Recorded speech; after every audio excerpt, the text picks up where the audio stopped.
जादुई तोता। एक छोटे से गांव में एक गरीब परिवार रहता था। उस परिवार में रामू और उसकी बीवी सीता उसके बेटे चिंटू के साथ रहते थे। उसी गांव में एक तोता भी रहता था। उसका नाम था रघु। वो किस्मत का धनी था। जहां भी जाता वहां किसी भी चीज की कमी नहीं पड़ती थी। एक दिन रघु उड़ते उड़ते उस गरीब परिवार के घर गया। रघु सोचता है, अरे वाह, लगता है यहाँ आज बहुत अच्छा खाना मिलेगा। मैं पेट भर के खाऊंगा। वो एक कटोरी में रखे अमरूद देखता है। अरे वाह, अमरूद, मुझे तो ये बहुत पसंद है। मैं तो इसे पेट भर के खाऊंगा। रघु तोता अमरूद खाने ही लगता है। तभी सीता रघु को अमरूद खाते देखती है तो गुस्सा हो जाती है और उसे वहां से भगा देती है। भाग यहाँ से, न जाने कहां से आ जाते हैं। मैं तो परेशान हो गई हूं इनसे। सीता के भगाने के बाद रघु चुपचाप से एक कोने में रहता है। धीरे धीरे उस परिवार की बरकत होने लगती है।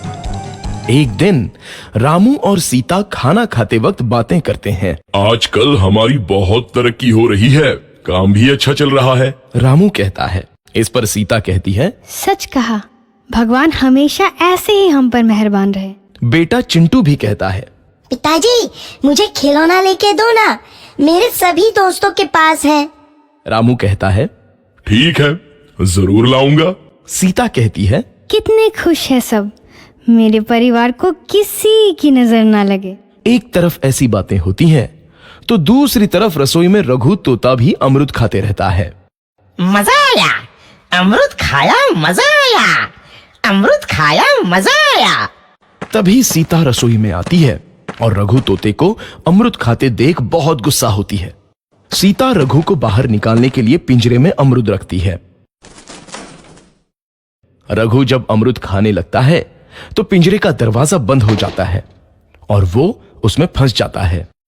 मुझे बाहर निकालो, मैं यहाँ फंस गया हूँ, मुझे बचाओ। अगले दिन सीता पिंजरा उठाकर बाहर दूर उस रघु को छोड़ देती है। रघु के जाते ही उनके घर आई बरकत धीरे धीरे कम हो जाती है। उन्हें बहुत घाटा होता है। सीता कहती है, ये क्या हो रहा है, अचानक इतना कैसे बदल गया? अभी तक तो सब कुछ अच्छा चल रहा था। रामू कहता है, लगता है भगवान हम पर रूठ गए हैं। चिंटू भी कहता है, लगता है अब मुझे खिलौने भी नहीं मिलेंगे। और वो रोने लगता है और बाहर चला जाता है। कुछ दिन बाद रघु तोता फिर से उस घर में आता है। वापस आया, मैं वापस आया, अब मैं जमकर अमरूद खाऊंगा।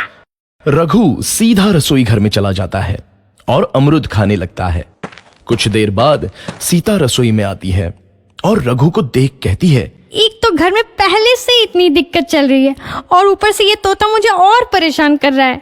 सीता रघु को वहां से भगा देती है। रघु उड़कर किसी कोने में छुप जाता है। कुछ दिन बाद धीरे धीरे उस घर की बरकत वापस आने लगती है।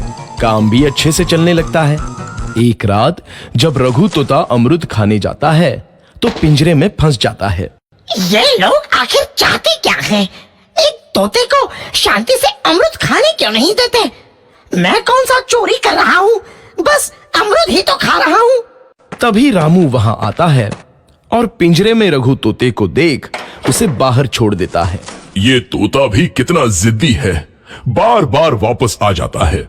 जैसे ही रामू रघु को छोड़ देता है, अगले दिन से फिर से उनके घर की बरकत जाने लगती है। काम में घाटा होता है। किसी को समझ नहीं आ रहा था कि ऐसा क्यों हो रहा है। रघु तोता घर आता है तो अचानक बरकत आती है और जब रघु तोता को बाहर निकालते हैं तो बरकत चली जाती है। एक दिन सीता रघु तोते के घर आने और बाहर जाने की स्थिति पर नजर रखती है। ये तोता जब भी घर आता है तो घर में बरकत आती है और जैसे ही ये घर से बाहर जाता है तो उसी के साथ बरकत भी चली जाती है। कहीं ये जादुई तोता तो नहीं है?